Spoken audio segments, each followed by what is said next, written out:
Good morning, good evening, good afternoon, wherever you are. Heater's turning off. Good. It's loud. I apologize, but it's cold in here. Welcome, and thank you for joining me again for another live Q&A or community chat session. If you're new here, welcome. My name is Angela. I am a full-time voiceover artist and audiobook narrator, and my channel is dedicated to those of you just getting started out in this wonderful world of voiceover and audiobook narration. And through my channel, I share with you tips and tricks and techniques that I use every day in my own voiceover business. And we get together weekly in these community chat sessions to talk about topics that you guys ask me to talk about.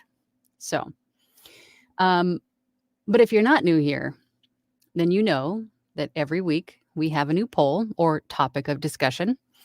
And today that is, how comfortable are you in your audiobook formatting and editing process? And this question, of course, comes from a handful of questions that I got this week from people that I'm working with, or YouTube comments, or just all over the place. And that is, what is the format of an audiobook in terms of not just the file specs, like the ACX standard, but do you include the dedication? Do you include the table of contents? What do you include in the opening and closing credits? Where does everything go? If there's subsections or subtitles within a chapter, is that all within the same chapter file, or are those all separate files?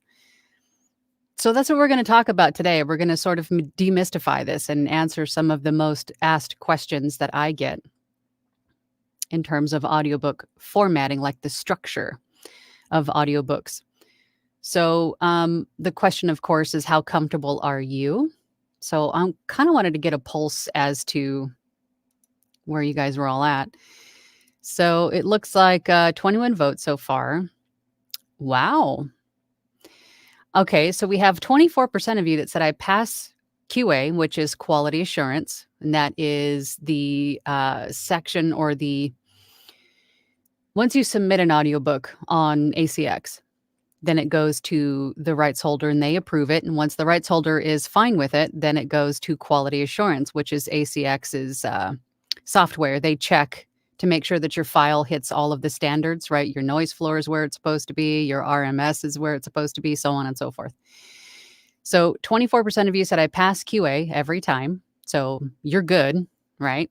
28% of you says I have some issues sometimes, which I think is pretty typical, right? Because not all files are going to be the same. Not all dialogue within the files is going to be the same. So there might be a little bit of tweaks that you need to make here and there, right? But for the most part, you get the file formatting down.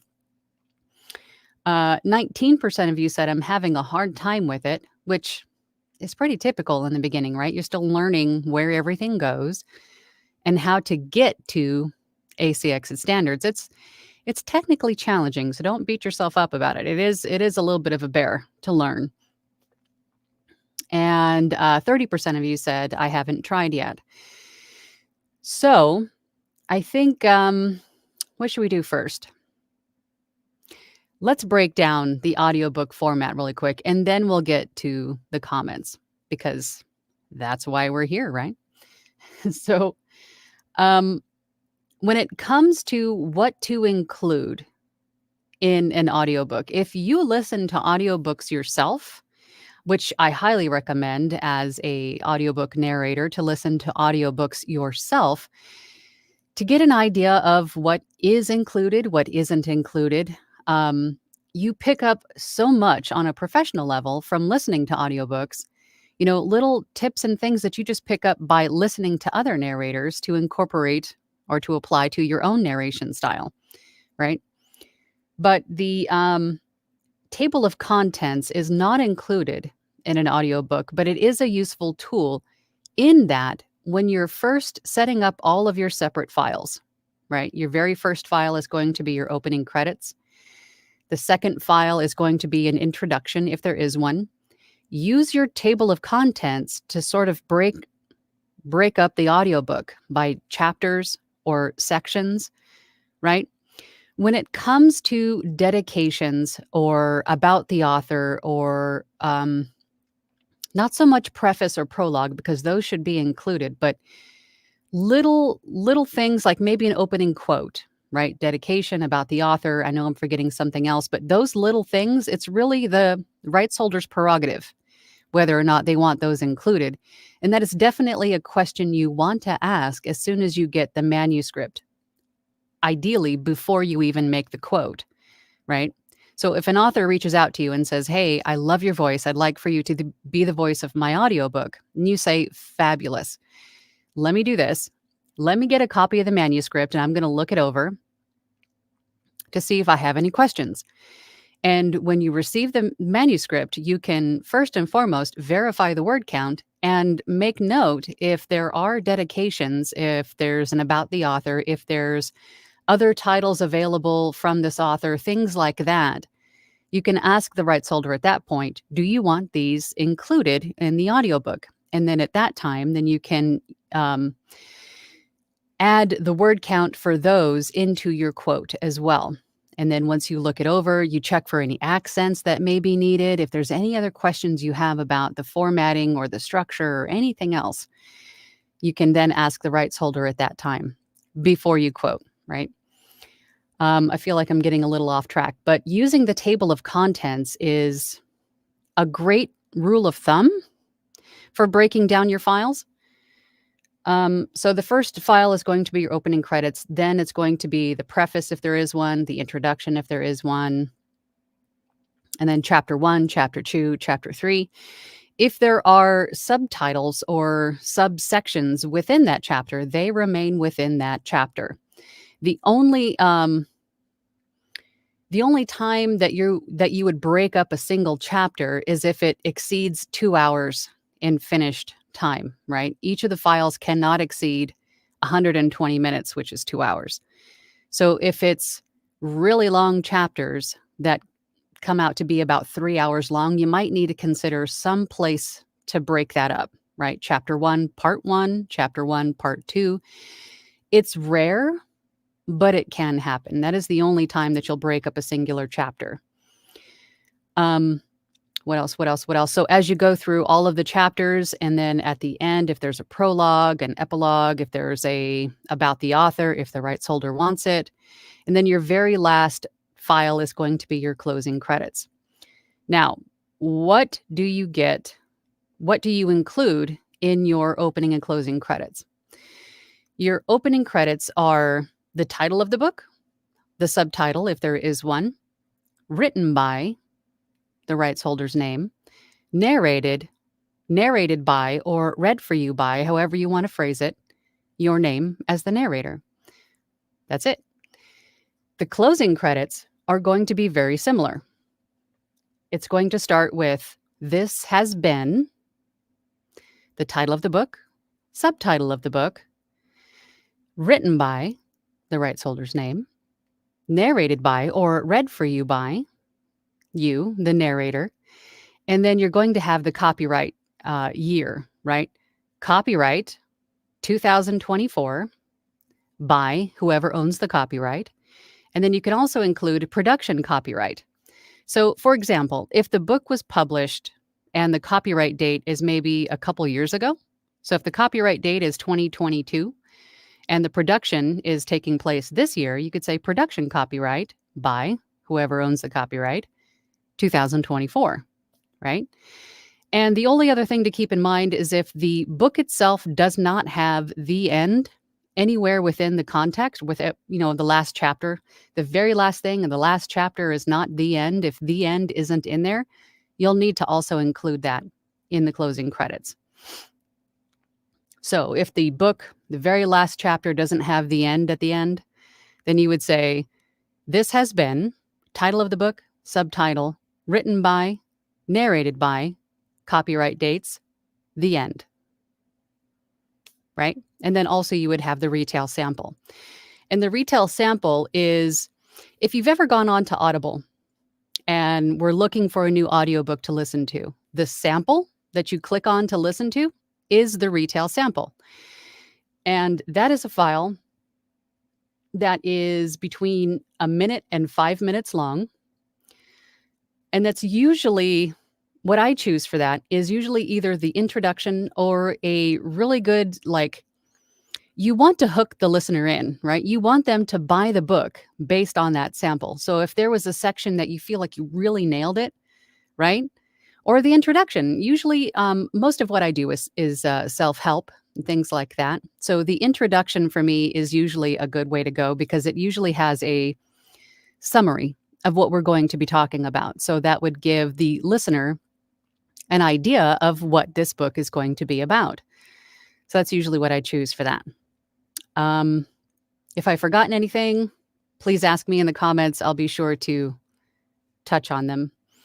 But let's head over to the comments. Oh, my fingers are frozen. I can't move the mouse. Okay.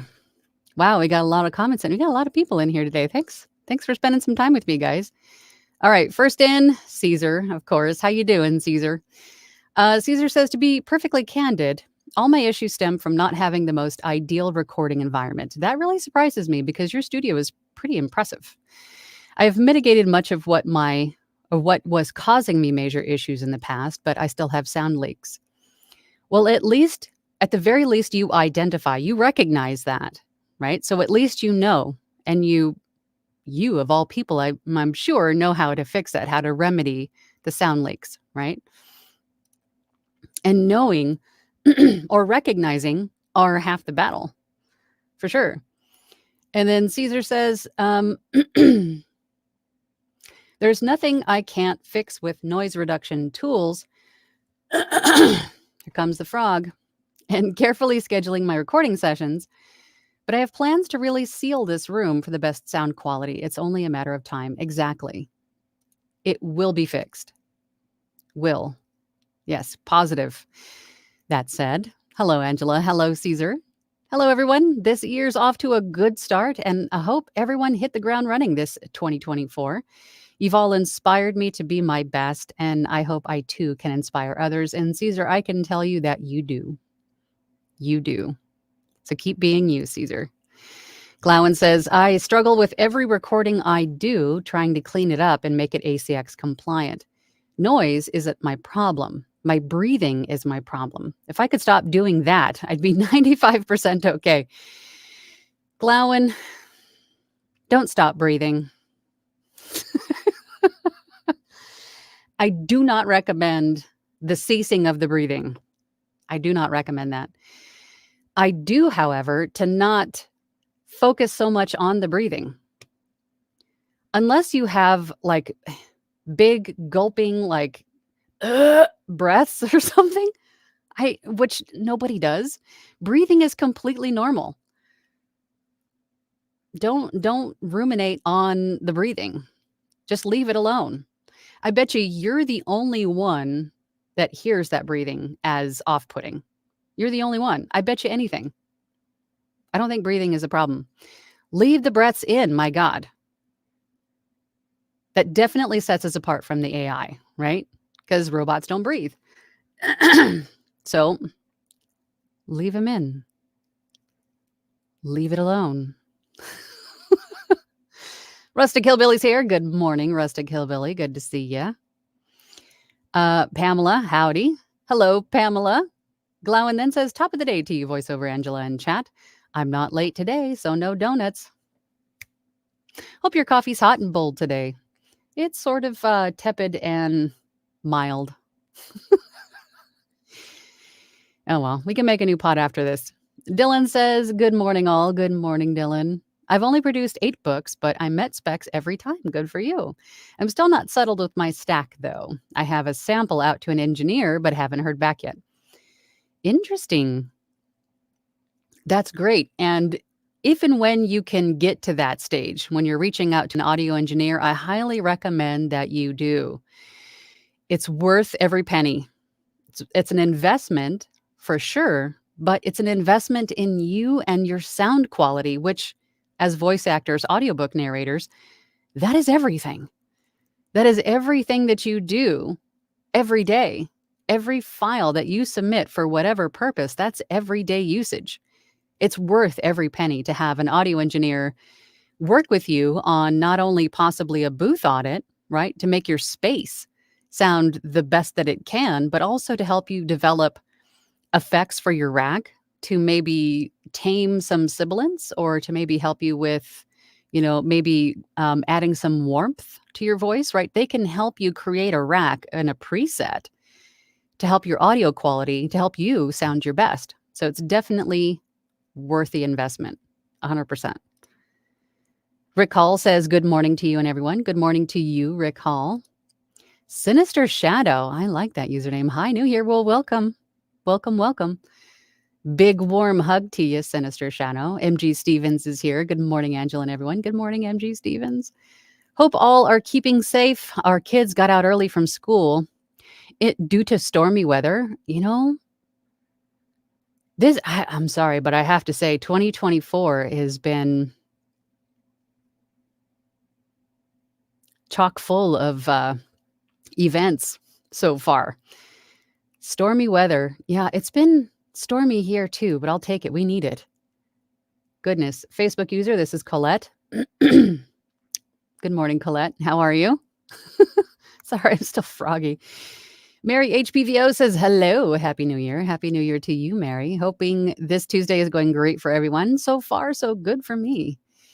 Facebook user, this is Colette. Not comfortable at all. Well, we need to work on that, Colette. This week in our Platinum group, we'll be working on, it is roulette read, but I'm going to be bringing audiobook stuff, so it's not so much of a surprise. We'll be reading audiobook samples in this week's group. And if we have time, we'll touch on some formatting also for ACX. Hot Pink Bear 31.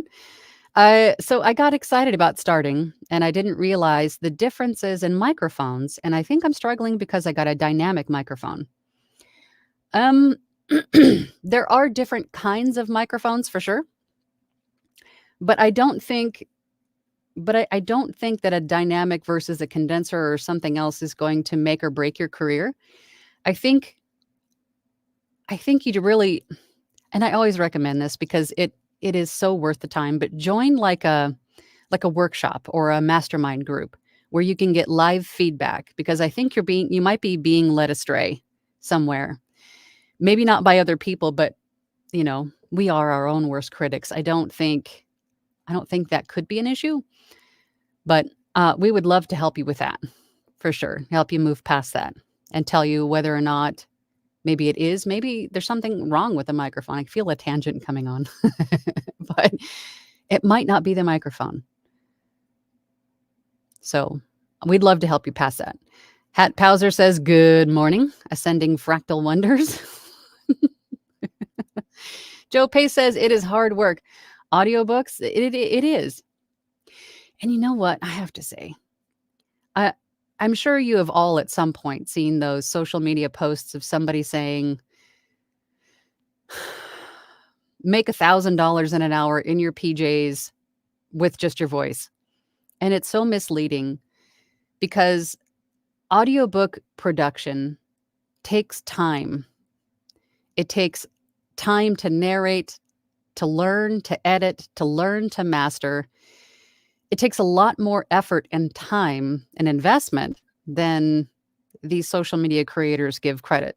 And it is very misleading. It is hard work. It's definitely a marathon. It is not a sprint. It is not something you can do in most cases in a day.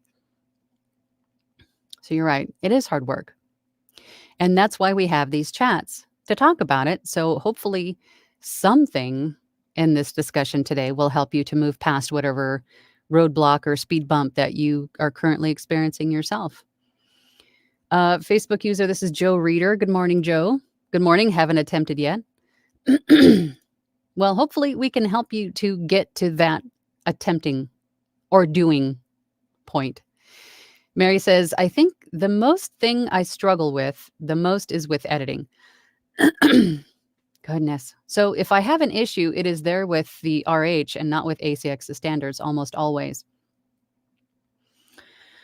Okay, so your biggest struggle is with the editing, like So if I have an issue, it's there with the RH and not with ACX standard. So are you missing maybe retakes, or is there something? What is it? What is it specifically with the editing? Inquiring minds want to know. Brian Mark Mitchell is here. Good morning, Brian. Good morning, everyone. Happy New Year. Caesar says to Hot Pink Bear, I had the same issue myself, having followed the wrong advice. Not all is lost, however. Treat your room first, then your microphone may become more usable. And I think that's kind of the point that I was getting at. It may not be just the microphone. It could be the space, could be something that you're doing. Maybe it's you're too close. Maybe it's too hot. Maybe it's not loud enough. I mean, it could be a number of things that are easy to remedy, I think is what I was trying to get at earlier. So thank you for reiterating, Caesar. Well, the nails are totally next level for 2024. Hat Powser says, yes, it's kind of like a sparkly royal blue. I like it. They're sparkly. Thank you. Brian says, do you put the 0.5 seconds at the beginning and end of credits and 2 seconds between title and author names? Every file, not just the closing credits, but every single file, even including the retail sample, have to have the same proper amount of room tone at the head and at the tail of each file. So every file, your narration needs to start between a half a second and a second of room tone. There has to be between a half a second and a second of room tone at the start of each file. So, for example, my narration will typically start somewhere around, 0.7 seconds, right in the middle of 0.5 and a second. So that's where my narration typically starts. And then at the tail or the end of the file, there needs to be between a second and 5 seconds of room tone at the end of each file. That's for the opening credits, that's for the closing credits, for the retail sample. Every single file needs to have that same format of room tone at the head and the tail of each file. Now, for the 2 seconds between the title and author's names, for the opening credits, I wouldn't have that much of a gap, maybe half a second, right? You want it to be evenly paced, right? This is the title of the book. This is the subtitle of the book. Written by author's name, read for you by my name. You want it to flow, right? You don't want it to have too much of a pause. And it doesn't have to be exact. The only things that have to be exact in terms of room tone allotment is the head and the tail of the file. Everything else is sort of evenly paced.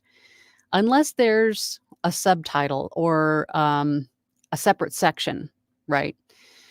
Then you want to give it maybe an additional little bit of a pause, maybe a couple of seconds between, I'm trying to give an example in my head. Like if there's the title, chapter 1, subtitle chapter 1, and you're reading, and then you get to a whole different point and there's maybe a subtitle and you give it 2 seconds, then subtitle, maybe a second, and then start the narration for what's under the subtitle. You just want to sort of break it up the same way that the book is written, but giving the impression, because you got to remember, the people listening are not following along with you. So if there's a new thought or a brand new idea or something else, right? Maybe a whole different subsection to the chapter, you want to give it a little bit of a pause to give that impression that this is wholly something new, right? But it doesn't have to be exact, if that makes sense. I am going to do a audiobook course, I think. I'm in the middle. I've had it's been a busy year, but I have got a few videos of it made. I need to continue to get this finished, but I will have one fairly soon that will break all of these down even further. Caesar says to Hot Pink Bear 31, if it doesn't, at least your room is already treated and ready for a condenser microphone, but maybe find a way to make that dynamic mic work for you using EQ. Absolutely. Sinister Shadow says, sample like the prologue, some of it. Yeah, absolutely. You could even use, like, let's just say chapter 3, there's something really amazing going on that really sucked you in as the narrator, right? was really compelling, it really made you go, "Man, this is a really good book." And you nailed it.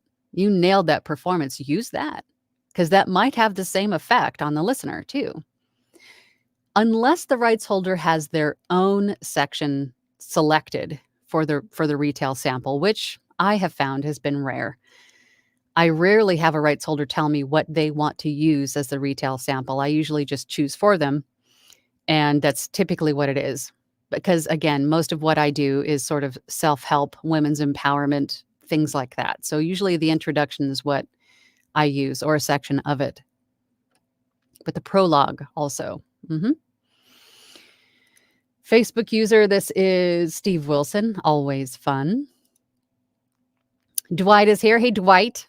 Good morning, Angela and fellow Angelinos. Hope all is well. We are preparing for a major storm that is hitting the East Coast. I did see that. I saw that on the news this morning. That's crazy. Stay safe out there. Nuts. I am Paximus. Hey, Paximus. How you doing? Good morning, Angela. How are you today? I am fabulous. Thank you. I hope you are too. Thanks for this live and the great help and tips. This is a helpful topic to discuss today as I'm putting together my first audiobook narration recording. Well, that is very timely then for you. And again, this stems from questions I get all the time. So you guys are sort of the captain of this ship. You guys tell me what you want to talk about, and we'll talk about it. If there's something that you're just dying to know more about, put it in the comments. If you're watching this after, if you're team replay, then put it in the comments. What do you want to talk about? What do you want to learn more about? Then let's do it, right? This topic today is stemmed from the majority of questions that I've gotten in the past week have been about audiobook structure and formatting. So here we are. I hope that helps. But I'm glad that it's timely. Glowin says, OMG, it makes me crazy when I hear it. Big, loud in breaths because I'm a nose breather. Haven't learned how to breathe through my mouth when reading. Okay, so then maybe that is something we need to practice. I don't think it's a bad thing to breathe through your nose, but I can see where that might be off-putting, especially if you've got some congestion or if you have a noisy nose. I could see how that could be a problem. Maybe we can work on that.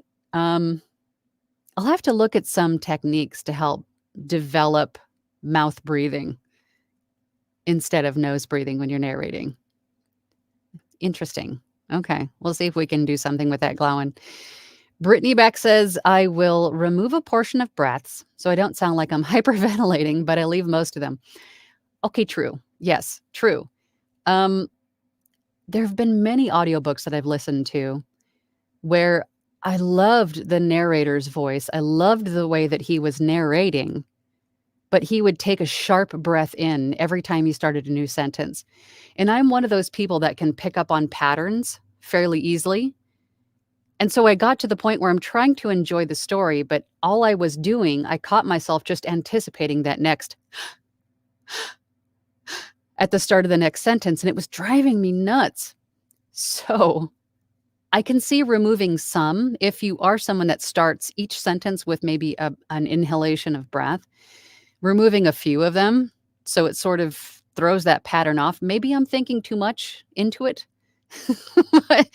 but that is my personal experience with stuff like that. But again, don't remove all your breaths. Don't feel like you have to manipulate all of your breaths or remove them or quiet them or turn the volume down or anything. We're humans. We breathe. My God, leave them in there. You can remove a few of them if you have a big inhalation of breath after a big paragraph, or, take that out if it's off-putting. But for the most part, leave the breaths in. Don't worry about it. Mary HP says, get a cup warmer. I have one. I just don't use it. Because, all right, I'm sure you guys can relate. This is a little tiny little room, and I only have like one outlet on either side. And of course, they're full because everything in here needs power of some sort, right? Everything needs power, and not everything is bus powered, so it has to be plugged in. I don't have any other I don't have any way to plug it in, but I have one. I just don't use it because I don't have anywhere to plug it in. And that's my own fault. I could probably get one of those USB plugs. I'm getting off on a tangent again, but yes, I definitely should figure out how to use it. But it is the best gadget in my office, and my coffee's always hot and delish. So jelly. Brian says audio engineer equals tax write-off. Facebook user, good morning. This is Mark Holcomb. Welcome, Mark. Thank you for joining. Sinister Shadow says, thanks. Game name for like 10 years. Glad to be here. It's a pretty cool username, I gotta say. I have to ask though, Sinister Shadow, are you still gaming? Do you do like YouTube gaming or Twitch gaming? I'm curious. I like gaming too. Caesar says to Glowen, it takes some training. I mount my copy above my mic so my throat is open, clear my nose with nasal spray, then meditate and do facial stretching until my lower jaw unclenches. All good things, Caesar. Thank you for sharing that. All good things. Definitely sitting up straight. There's two schools of thought for voiceover. Is that, well, no, I shouldn't say two schools of thought. A lot of people stand and a lot of people sit. I find that audiobook narrators tend to sit more often because audiobooks are a marathon. They're not something you can do within a few minutes. But if you are a sitter, you need to sit up straight so you can control that diaphragm. Sit up straight. Big inhalation of breath, right? Lung control. So another thing to keep in mind, in addition to what Caesar's saying, all of those things will definitely help with audiobook narration. I'm trying to squash the tangent before it starts. Brian says, I don't know about meeting ACX standards. I turned my first book in this morning. Congratulations. That's awesome. I would say that you are doing just fine with ACX standards. As I told you in our last meeting, I'm very proud of how far you've come in such a short amount of time. And I think meeting ACX standards was one of those things that I had mentioned. But every once in a while, ACX will come back with, and I think we talked about this last time we met, the ACX will come back with, hey, something is off here. It may or may not be. The software is not 100% perfect. It misses things sometimes. But I think I have a feeling you're going to be just fine. But you should hear something back from ACX QA fairly quickly. They've been getting through these books, publishing them to retail very quickly. Well, congratulations, Brian. Dylan says, Caesar, your prep is much better than mine. I locked my kids out of the room and slapped my face to wake myself up. Take a big gulp of wine and go.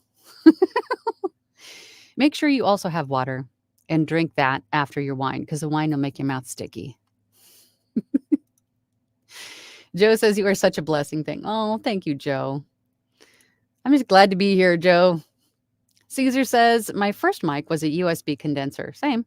It was hollow and boomy. My second mic was an XLR dynamic. It was thin and quiet. My third mic was a high-quality condenser, and it sounded muddy and sibilant. And then, so I treated my room and trained myself in mic technique. Then all three mics started sounding great. Moral, treat room first. Understand how recording works before buying all the shiny things. You're not a good one to talk about refraining from buying shiny things, Caesar. But great points, yes. Treat your room. That is the most important thing. All of the walls around you will reflect your voice, causing echo.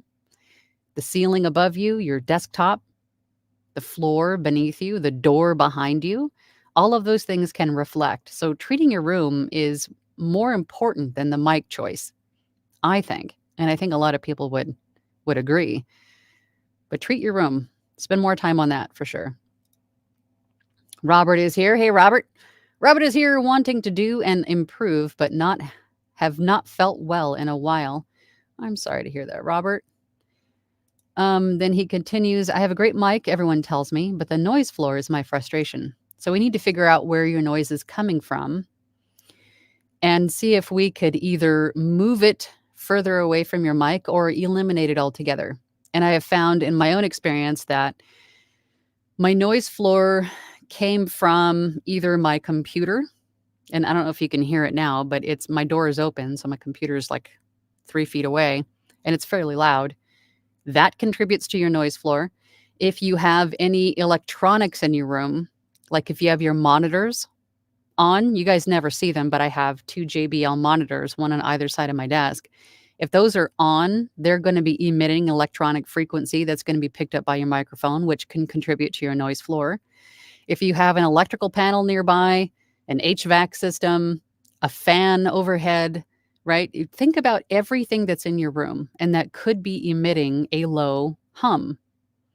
And either try to move your mic away from it or move it out of the room altogether if you can, or additional soundproofing if you have to, right? That could be something that hopefully helps solve your noise floor problem. Hot Pink Bear says to Caesar, I hope I can treat the space the best to get started. Then I'll definitely get a condenser mic. There you go. Start with treating your room and see if there's still a problem in your eyes. There may not be a problem at all. There might not be any kind of problem, right? But getting feedback from other people will definitely help you determine what direction you need to go in.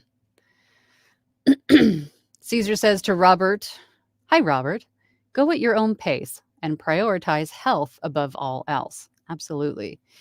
My business partner used to say, there will always be work. Get better first, then get back in the grind. Well put, Caesar. Mary HPVO says, my last point for my editing is definitely missing retakes. It happens occasionally. I need to go back and update. Seldom, but that is my struggle. Okay. I definitely know I've done that in the past as well. It's just a matter of slowing down, right? Having something that if you're a clicker to mark your mistakes, then making sure that when you do click, that whatever you're using to click is super close to the microphone, so it creates a nice sharp spike. So when you're going through the editing later, you see where the retake happened. Or if you snap or cluck your tongue or clap, any of those things will create a nice sharp spike. If you're a punch and roller, to making sure that you're using or maybe noticing where you're making mistakes. I know sometimes we're just not thinking, we're so focused on the story, you just forget what you're supposed to be doing. But I think my point is, Mary, that it'll get better with time, right? It'll become more of like muscle memory. It'll become like second nature to find a way to not miss these things and to incorporate that into your process going forward. And then it's just the same wash and repeat, right? It'll get easier as you go along. You know what we haven't done in a while is check the poll. I am making note of where we're leaving off, and then we're going over to the banner. So again, today's poll was, how comfortable are you with your audiobook formatting or editing process? Not so much meeting ACX standards, but the actual like audiobook structure, like what files go where, and maybe even editing, removing retakes. How comfortable are you with that process? And so now we have 50 votes, and it's still pretty much the same as it was before. 24% of you said I pass QA every time. 30% of you said I have some issues sometimes, which I think is pretty normal. And 14% of you said I'm having a hard time with it. And 32% of you said I haven't tried yet. Well, that's good. I'm hoping that something that we're talking about today will help you get started on the right foot, perhaps. Maybe answer some of the questions that you've been mulling over in your head, right? Eliminating some of that fear that keeps us from moving forward. I'm hoping that this helps in some way, shape, or form today in your audiobook formatting process. I think it will. I'm hoping it will. All right, let's go back to, whoops. The comments. Oh boy. So many other comments pop in. Hold on. Here we go. All right. Caesar says to Robert Reed, I can also tell you that the Shure MV7 is arguably more balanced than it is more expensive sibling. Noise isolation is always a challenge. Drop by Discord and we can help you out. There you go. Good suggestion, Caesar. Tiff's Stellar Reads. How you doing, Tiff? Hey, Angela. Do you have any advice tips for someone who has huge resistance to getting started and getting things done like myself? Haha. I have such trouble starting my side hustle to do this. You know what I'm going to say? And I'm sure everybody watching this who has watched me at for any length of time is going to know what I'm going to say. Just do it. Whatever is holding you back, it's you. You're holding yourself back by telling yourself that you don't have this, or you need to get this, or you need to learn more about this. Just do it. Don't let yourself hold yourself back from doing this. Don't get stuck in the procrastinating stage. Just move past it. Just get started. I think for the amount of time that you've been involved in my live chats, and this is number 107. I've had 107 of these, and I've seen your name quite a few times. I think at this point, you probably have enough knowledge to move forward. So, Tiff, sit down and ask yourself, what is holding me back? What am I so afraid of? And I think most of the time, the answer to that question is failure. I'm afraid to fail. I'm afraid to be told that I'm not good enough. I'm afraid that I'm not going to pass ACX's QA. I'm not going to do whatever it is. You'll never know if this could be your calling unless you do it. You can't let that fear hold you back. Would you rather just sit there and be afraid of possible consequences that are probably not likely? Or would you rather move forward and start a career in something that you love? Just do it, Tiff. Just do it. Caesar says to Dylan, wow, I should try that regimen out. Knowing myself that one glass of wine may turn into 6, then the rest of the day is shot. Relatable. Mark Gitau. Am I saying that right? Hi, Mark from Africa. Well, welcome. After creating the account, I don't whether investing on first a mic for good audio or editing software for quality software recording. I would say the mic, because Audacity is free to use and download, and it is a really good DAW. It is really good recording software. I'm a little bit biased, and I'm going to say that I really love Adobe Audition, and I wish everybody would go to it, but I know there are some Reaper fans out there that would probably throw tomatoes at me, but I'm an Adobe Audition fan. But Audacity is really great software, and it's free to use, so invest in the microphone. But first, and more importantly, treat your space. Your space is ultimately more important than anything else. So focus on your space more than anything. Then Mark only says ACX only allows employees from 4 countries. If I get an account from someone, can my account be flagged for sounding African? If ACX is not available in Africa, there are other places to find audiobook work. And no, you wouldn't be flagged for having an African accent. Not at all. You can find audiobook work on freelance marketplace sites like Fiverr, like Upwork, freelancer.com, Guru. You can find audiobook work in a lot of places. And not only that, but if you market yourself on social media as an audiobook narrator, indie authors and publishers can find you that way also. So ACX is not the one and only place to find audiobook work. So don't hang all of your hopes on that, right? Or that is the only place for you to find them, because there's a lot of places to find audiobook work. But I would definitely not recommend falsifying anything. I definitely would not do that, Mark, if that is what you're asking. Caesar says to Mark, I would say a good mic first, then perhaps learn Audacity as your editing software since it is free and open source. Then improve your workflow from there. Dylan says to Caesar, the wine counteracts the copious amount of coffee I drink during the day. Uppers and downers, everything in balance. I think that's how it's supposed to work. Mark says, I have a number of friends who want to work together making content. Can we do an audio with more than one person? Then different people have different characters. Absolutely. There are so many more full cast audiobooks than I think I've ever heard before. I think it's becoming more and more popular to have a full cast audiobook, for sure. Robert says, what kind of mic do you use? It is a Sennheiser. It's a shotgun mic. It's a Sennheiser 416 MKH. Tycon Delar.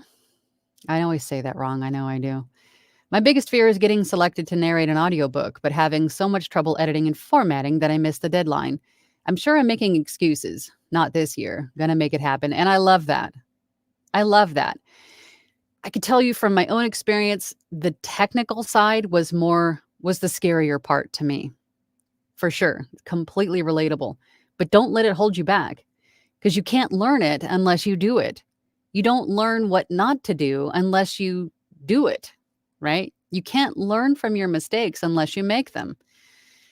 And making a one mistake about, maybe not hitting the RMS correct, or maybe leaving a retake in that the rights holder catches later, that's not going to just completely stop your career. It's a mistake.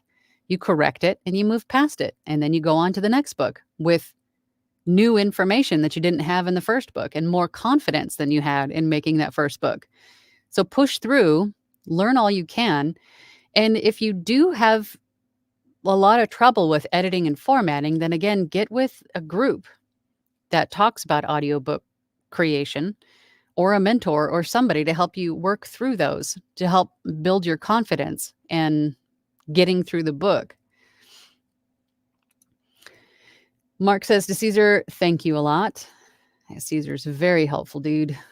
Caesar says to Robert, a Loughton Audio LA 320 tube and LA 2020 FET, a Lewitt LCT 440 Pure, an Aston Element, and an Aston Spirit, because I'm slightly insane. Yes, you are. Sinister Shadow says, not anymore. Had to become a serious adult. I'm now 55. So more like empires and puzzles these days. That's awesome. I'm 47 and I still game. You're never too old to game, my opinion. Brian says, I breathe through mouth and feel like Darth Vader. Angela has got me not worrying about it as much. Breathing sounds actually help the performance, especially with emotional parts. You are absolutely 100% correct, Brian. Dwight says, Mary HP, your cup warmer is a great idea. Just be careful because it too sends out energy waves that might be picked up by your recording equipment, and anything that is electrical has the potential to. This is true of any 110 volt power cords of any kind. There you go. American Zombie. That's funny. I've been trying to upload auditions, but I'm only able to download without a visible upload button. Oh, I see what you're saying. Okay, so if the upload audition button is not visible to you, then that means that it's no longer available, or they're not taking auditions anymore, that it's closed, that they've made an offer to somebody. So if that is what you're running into, if there's no upload audition, that means it's not available for auditions anymore. More than likely. Sinister Shadow says, so I didn't realize breathing is an issue. Now I'm like a nose or mouth breather.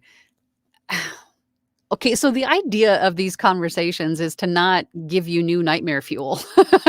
That is not the purpose.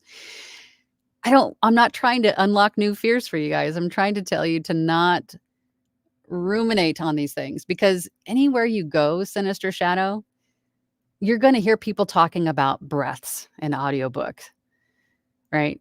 Do you remove them? Do you not remove them? Here's how to reduce them. And in my opinion, just leave them in there. My God.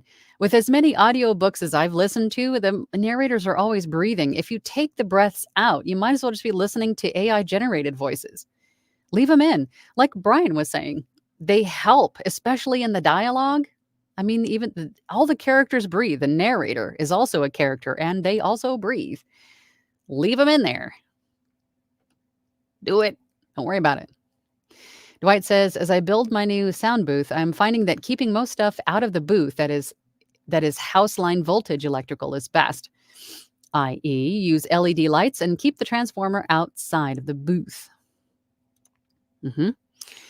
American Zombie says, wonder why ACX doesn't show an upload button after I download a script. If it's the same thing we were just talking about, if there's no upload your audition, it's because it's no longer available. You had just waited a bit too long to jump in with your audition. They go fast. Masonry Construction says, I have gotten over the frustration of ACX standards by only doing non-ACX type stuff so far. Commercial VO stuff, just a few lines, etc. But decent pay for the time involved and helps overall pay. Absolutely. I mean, audiobook work is not for everybody. There are people that prefer to do the commercial VO work or, the shorter things where there's all kinds of broadcast rights and usage rights and stuff included with them. Much smaller time frames of work and much, quicker pay, more quicker gratification and return on the investment of time that you spent. Audiobooks take passion and commitment because they do take so much time. And there's usually not as much of a return right away. It could be return over time, right? Especially if you're looking at royalty share or royalty share plus, those royalties are over the next 7 years, every month for the next 7 years. So it's really, an audiobook narrator really has to love what they do, right? There has to be passion for it because it's not for everybody, for sure. Maybe doing a nice mix of both, like I do, is what I'd recommend. Caesar says to Sinister Shadow, unfortunately, those are the only two places we can breathe. We can always clean up and post, but I think some VOs train themselves to take small sippy breaths between phrases. Yep, you can do that too. But I wouldn't ruminate on the breaths too much. I wouldn't get into that line of thinking. Masonry Construction says to Mark, you won't be flagged for your voice, but you will be flagged and kicked off for some accounts for trying to falsify your location. Yeah, definitely don't do that. Writer Dude says, good morning. A bit late. Munch, mouthful of donut. How is everyone? See, you knew you were supposed to bring donuts. If you're late to the show, you have to bring donuts, and you have to bring enough for everyone. How many people are here? 51 people. I hope you have 50 some odd donuts, because some people eat 2. I definitely would eat 2. How is everyone? Hungry. Hungry for donuts. Tiff Stella Reed says, thanks, Angela. I appreciate it. Now that I reflect, I do believe it's a fear of my work not being good enough and failing. We've all been there. We've all been there. I bet you every single other one of these people watching this today has raised their hand. Yep. Fear of failing, fear of being told that I'm not good enough, whatever. Insert fear here. But you won't know if this is something that you really enjoy doing. I mean, you could be one of the best narrators on the planet and just don't know it yet at the start of your new fledgling career. But you're afraid that you won't be accepted, right? I mean, who cares about any of that? Who cares? If this is something that you really want to do in your heart of hearts, get out there and do it. Who cares what everybody else says? Right? Because your voice, of course, is not going to be for every project. A rights holder or an author has got a voice in their head when they're writing their book. And if your voice is what they were hearing, then you're the right voice for that project. You're not going to be the right voice for every project, right? And you will get rejection letters from ACX. Like if you submit an audition, you're going to get a letter that says, hey, unfortunately, the author chose someone else, but keep going, that kind of a thing. You can't take those as failure. You can't take those as you stink. You can't take those as I'm not cut out for this. You take that as my voice wasn't right for this project, but there are rights holders out there looking for me. So you have to get out there and market yourself. And you market yourself with your samples, with your demos, with your auditions. You have to be visible to that rights holder who is looking for your voice. So to do that, you need to audition and audition often. So get out there. Get out there and do it, Tiff. And then, but I will push past it. Good for you. Good for you. I need a personal motivational speaker. I raise my hand. I volunteer as tribute. I'll do it. MG Stevens says, when I submitted my first audiobook to ACX, it came back during QA with a problem. Noise at beginning and end. On my end, it was a flat line, no noise. But after learning more, let's see, where does she continue? I discovered that my setting was on linear on my DAW, haha. I now set it on logarithmic, which simply put shows the noise. It's a learning process. What you don't know, you don't know. Exactly. And we usually don't find out about what we should know unless we find out about it. We don't learn about things that we need to fix until it becomes a problem. And then when it's a problem, I don't even want to call it a problem, it's a learning opportunity, right? Now you can fix it on everything else going forward. So it's not a bad thing. Hat says, 47 my butt. You still look like a college girl. What magical. Isn't that coffee? Let me tell you, this is not 4K. Be thankful. Because if it was 4K, then you would definitely see 47. But, I've used oil of Olay ever since I was 16, and I take collagen and all of that fun stuff, take care of my skin. I don't see the sunshine ever because I'm in my cave of wonders most of the time. Maybe that has something to do with it. I don't know. Maybe because I don't take things seriously.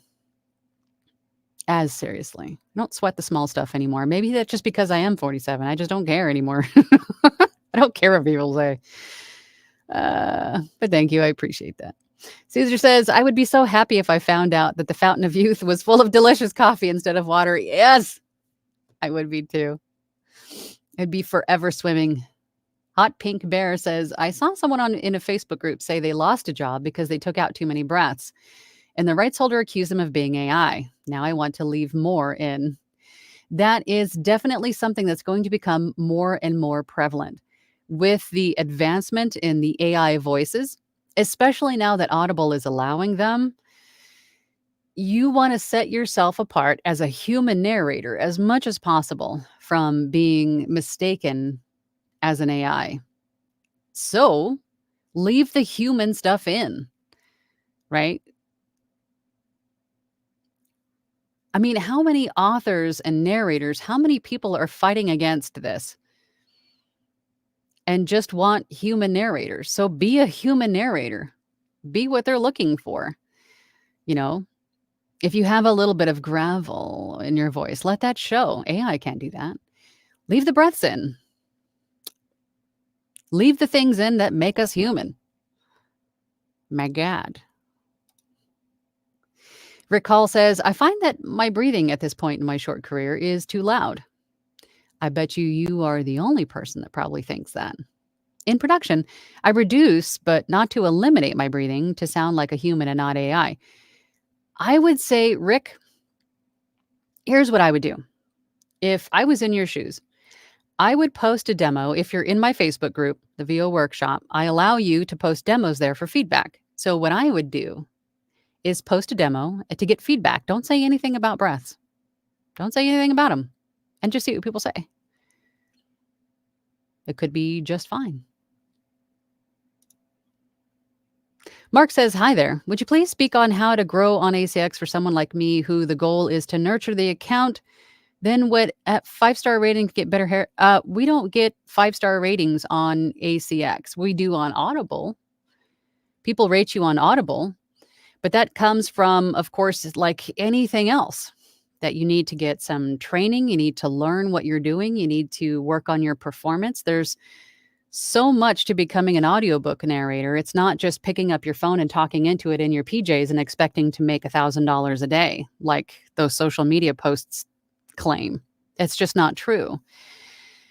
Just like anything else brand new, you're probably going to start at a lower price point and work your way up as you continue to improve your sound quality, your performance, your room, your equipment, right? As things progress and get better.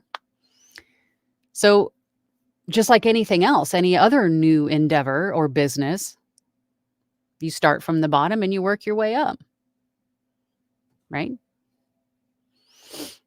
And take care of your clients, customer service, of course. MG Stevens says, I discovered that my setting was on linear and, oh, that was the other continued. Facebook user, this is Colette. I did a short taping of a 2 to 3 minute piece and went crazy eliminating breaths. I sent it to a friend and got the response, there's something really wrong with this. Not what I was expecting, but a good lesson in not doing it again. Don't let that deter you. We have to figure out what is wrong with it. Is it the audio quality? Was the mic too hot? Was it too quiet? Did you have too many effects on it? Did you do too much to it? I mean, Lord knows I've been there. I've done it. I think a lot of people could say the same because we don't know what we're doing in the beginning. We don't know what effects work in harmony with other effects. So I would say don't let that stop you. That was like a first attempt, right? And they probably know you and your voice, and it doesn't sound like you because we probably put too many effects on it or whatever it was, right? They know your voice, and they're like, this doesn't sound like you at all, right? So here's what I would do, Colette. Record a new sample and put it in the Discord, in our Platinum Group Discord, and ask for feedback. Do that, and we'll see if we can figure it out. But don't let that stop you. Sinister Shadow says, phew, okay, good. Ryder Dude's got the donuts.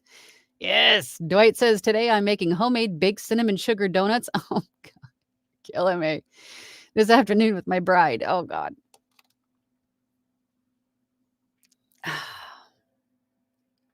That sounds amazing. Oh, my God. Oh, my God. I would love to have some donuts to dip into my cold coffee. It's cold at this point. Oh my God. Okay. Mary says, OMG, Angela, thank you for saying who cares. I swear that you stink creeps in there and so needed that from you. It does. And I think it still does. I mean, it does for me. We all struggle with that imposter monster, right? The imposter syndrome is real and we all struggle with it. But you have to tell yourself, am I doing this for everybody else or am I doing this for me? Do I know that I can improve? If someone tells me what to improve upon, can I do it? Absolutely. So I'm going to keep doing this. I'm going to keep improving because this is what I want to do. Right? And again, it's not that am I good enough for this or is my voice good enough or whatever. I hear that question all the time. And I'll say this again, voice actors represent the world. Audiobook narrators represent the world. We represent the voices of the world. There is something for everyone, but you still have to get the audio quality down. You have to get the training, right? You have to go through all the same steps. Maybe not necessarily all in the same order as everybody else, but I mean, you have to be up to snuff, audio quality wise and performance wise. You have to know what you're doing as a narrator, right? But everybody's voice has a place, I think. So, yeah, who cares what everybody else thinks? Someone out there is going to think that you're the perfect voice for their project. But you have to get out there and be heard because nobody knows you're there. You build a website, right? Everybody's just not going to come running over to it and go, hey, I see that you're a new voice actor. Let's get to business. You have to market yourself. You have to introduce yourself to the world, as I always say. You have to market. You have to audition a lot so people can see or hear what you sound like and how to contact you for work. Stop tangent. Stop. Timeout tangent. Sinister Shadow says, not too worried about being good enough. I feel just like acting. All types are needed.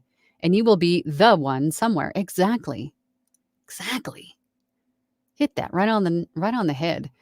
David Horn says, "Good morning, Angela and all." Good morning, David. M. Todd Coyne says, "What is your recording setup now? In terms of hardware, I'm in a converted room. It's just weird, like little office space that's in my house. It's a weird little room. It's like a 5x6 room that I've treated all the walls, the ceiling, floor, the door, everything in here is treated. I have a Sennheiser shotgun mic, the 416. I have a Volt interface from Universal Audio. I use Adobe Audition for my DAW. My headphones are Bear Dynamic DT 700 Pro X's. Is there anything else you wanted to know? Leslie says, "I leave several breaths in for the narrator and always breathe in the dialogue, between characters. I took many books to be comfortable with my oxygen intake outage issues, and just like everything else, lung capacity, right? It's just like training any other muscle in your body. It just takes practice." Absolutely. Glowin says, "I have all of those fears every time I look at an audition that I would love to do. Yes, I spend way too much time in editing and pretty much miss out 90% of posting deadlines because of it." Well, there you go. Stop second guessing yourself. And if you see something that you want to audition for, by God, get in there and audition for it. Do it. Do it. Sinister Shadow says AI will start imitating breath. It won't sound natural. It just won't. Caesar says AI will put breaths in the wrong places. Hi, I am totally not AI. I swear to God. Yeah, I know. Leslie says overthinking is a killer. I have the shirt and the coffee mug. Yes, we overthink everything. Masonry Construction says breaths are natural, as is emotion, as is an occasional change in pitch or volume. Emote when you can. Be a storyteller. Absolutely. Hey, Joya's here. Hey, Joya. Colette's effects went sideways when she made booth changes. I know her voice, and yes, it sounded bad after some mic changes, but she sounds better now. Well, there you go, Colette. See? Don't let something that you did after making or before making a bunch of changes be your guide for how your career goes. It's a completely irrelevant now because your booth doesn't sound that way anymore, right? Move past it. Move forward. Mark says, "Hi there. In audiobook narration, how do you balance meeting completion for the book, editing the audio, and proofreading the book before submission?" This is a loaded question because everybody's schedule and availability is going to be different. Just as an example for myself, when I first started, I was still working for a company. So I only had a fraction of the time that I have now to dedicate to creating audiobooks. So I did a couple of hours every night, right? Overall completion time, I think most everything that I got, I asked for 30 days or more to get done. And then you could break it down by, your schedule. I've got a couple of hours tonight that I could do this. So you write it down in your agenda book. This night, I'm going to dedicate 2 hours to getting chapters 2 through 5 narrated. And then the next day you can go, okay, I have an hour. So in that hour, I'm going to narrate chapters 6 and 7 or edit chapters 3 through 5 or whatever it is. Just sort of break it down so you're continuing to move forward every day or every other day. You're really going to have to take a look at your schedule and what you have available and quiet time, right? Times of the day where there's not children on skateboards going by, or the family's home and stomping around like elephants above your studio or whatever it is. And then figure out how to break up that book to meet that completion time. You can negotiate with rights holders, even if it comes to, hey, maybe you got sick or maybe there was something that came up that kept you from staying on track for getting this book done. You could always reach out to the rights holder and say, hey, I got sick or whatever happened. Are we flexible? Can I have an additional week? Most of the time they understand that we're human as they are. And they say, yeah, that's fine. No big deal. Right. So it's not like you're locked into a contract where you can't As long as you're having these conversations with the rights holder when you want to change any terms or anything, that it's done within ACX. So ACX can get involved and mitigate if they need to. But as long as it's all there, then that's fine. You don't have to change the contract terms themselves. And all of this is according to ACX on their website. Glowen says, tangulants are okay in this forum. Stephanie speaks. What are some websites to get started? For audiobooks, ACX, of course, is Audible, where audiobooks for Audible are made. Fiverr, Upwork, again, freelancer.com, Guru. I've also seen audiobooks on, oh my gosh, was it Bidalgo or Voquent? But some of the other voiceover casting websites sometimes have audiobooks on them as well. I think also Voice 123. I've seen audiobooks on there as well. But ideally, you want to get out and market yourself, places like social media, and then making content about making audiobooks. And that's where indie authors and established authors and publishers will see you and hopefully, reach out and say, hey, we think you'd be perfect for this book. So my point is that you could go to any site that you wanted to find this kind of work, but ideally you don't want to put all of your eggs in that one online platform basket. You want to market yourself directly also. Dylan says, everybody remember to like this video before you leave. Yes, please. Like this video that tells YouTube that you actually like me or this content or both. Either or both. And that way they show my content to more people looking for it.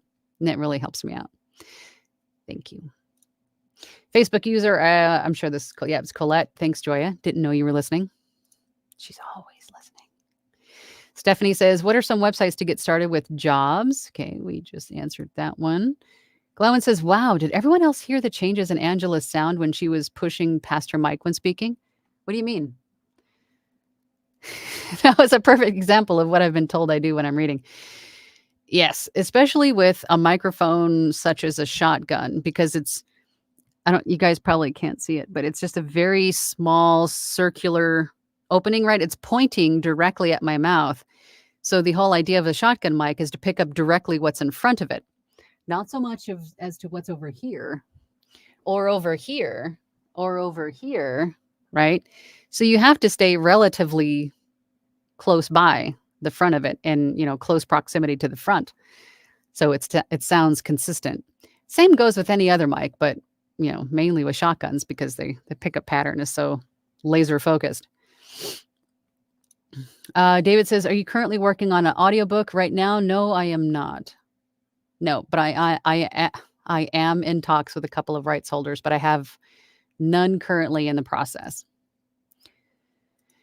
Learn Audio Basics says, just the support I needed when things are looking grim, VO-wise. Thanks, Angela and everyone. Oh, glad I could help, or we could help. Recall Voiceover says, reading for LibriVox has been great for me to get recording and production procedures fine-tuned. I do auditions daily and still volunteer for LibriVox. I'm glad you brought that up, Rick, because LibriVox is something that I did, and I think it is a great platform to sort of dip your toes into the audiobook narration pool to see if this is something that you enjoy doing and if you can do it. And then once you see that you can do it, then that confidence as you begin your career in ACX or anywhere else is just humongous. It makes everything so much easier, right? And LibriVox it's LibriVox.org. That is the website. And I've talked about it quite a few times in some of my other audiobook videos. But you donate your time. You volunteer to be a narrator. And these are all books in the public domain that they are creating audiobooks out of. And you can either record a chapter, a section, or a book in its entirety for LibriVox. And in that process, you practice with narrating, right? You become a narrator. You see that you can narrate, and you sort of get the feel for what that is like. And the technical side as well, because you also have to format your files to certain specifications. So that's sort of like jumping into a pool, right? And then learning to swim right away. I shouldn't say right away even, because LibriVox, there's no like time constraints. They say, okay, yeah, whenever within the next few months, get it done, kind of a thing. So if you go and do that, a couple of sections for a couple of books in LibriVox, and you learn that you can be a narrator, that you can do the technical side as well, and you're like, all right, I feel so much better about this. Now I'm going to go to ACX and audition there. I'm glad you mentioned that, recall. Oh, hang on a second. Living by the book. Are you still here? Yes, I'm here. Did I go somewhere? Thank you for the super chat. I appreciate you. I'm still here. I promise. Thank you so much. Caesar says the shotgun is hyper. Oh, so that was, is that what you were asking? I'm sorry. Hypercardioid. When she faces the capsule head on, the sound becomes fuller. It also a condenser, so proximity boosts the low end.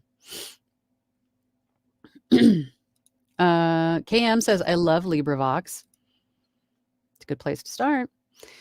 Corey J. VO artist says, late to the party. Here are the donuts. Yes. You know the drill. Donuts. Mark says, hi there. If I got a client and know my worth, is it better as a beginner charging less but getting more jobs, or charging more but doing less? I always say charge what you want to charge, but I can tell you what I did. I started on the lower end because I wasn't still like completely confident in my abilities. I was still learning. So I considered a lower rate kind of like paid internship. I'm still learning on the job and I'm still learning. I'm learning every day, and I've been at this for over 5 years now, but I'm still learning every day. But my worth or my rate is a lot higher than it was in the beginning. But charge what you want to charge. But I started at a lower rate in the beginning. Helmet Fire says, have you noticed a decline in Fiverr seller account approvals? Heard it? No, I haven't. Is that a thing? Have you been declined for an account? That's interesting. I have not heard that.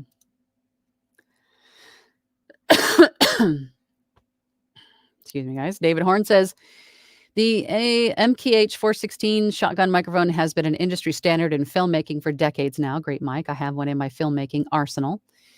I love this mic. Helmet Fire says, correction, rise and declines. Now that's interesting. That's the first time I've heard anything close to that.